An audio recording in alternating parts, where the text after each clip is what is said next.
For example number 3, a group of female workers at Tasco hypermarket claim that their management is more prone to select male workers for management training program as compared to female.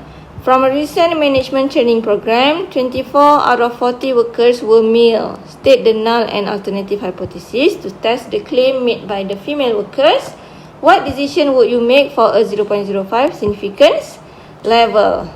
So just list out the information given where you have p hat, sample proportion is 24/40, and then you have also the alpha value 0.05.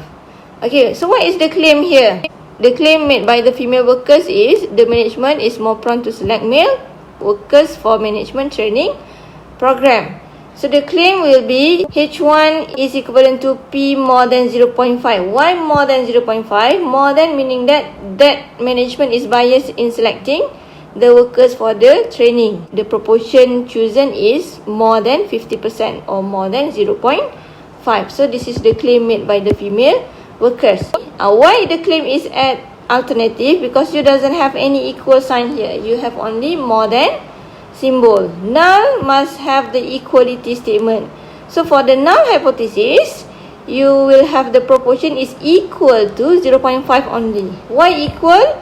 Equal meaning that contrary to the claim. The claim just now is the management is more prone to select male workers compared to female.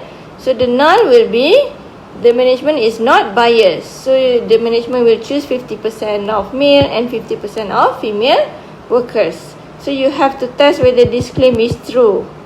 So for step number 2, critical value and rejection region. Where is your rejection region? Referring to the alternative hypothesis. More than symbol meaning that you have the rejection region at your right hand side area with the alpha value is 0.05. So how to find the critical value? The cutoff point between these two regions is using the Z table, because for proportion you are having the Z test. So just refer to the Z table with the alpha value 0.05. Your Z value will be 1.65. For step number 3, again, calculate the test statistic value using the formula of p hat minus p over by square root of pq over n. So just plug in all the values. P hat is 24/40, p is 0.5, pq over n is 0.5 times 0.5 over by 40. Everything will be square root. Then calculate all this. You have the test statistic value 1.26. Alright, move to the step number 4 is make decision. How to make decision based on this value? 1.26 fall in the non-rejection region. So your decision will be fail to reject. How to write the decision? Since test statistic value did not fall in rejection region, hence we fail to reject H0. Fail to reject meaning that you are accepting the first statement or the null hypothesis. Then how can you conclude?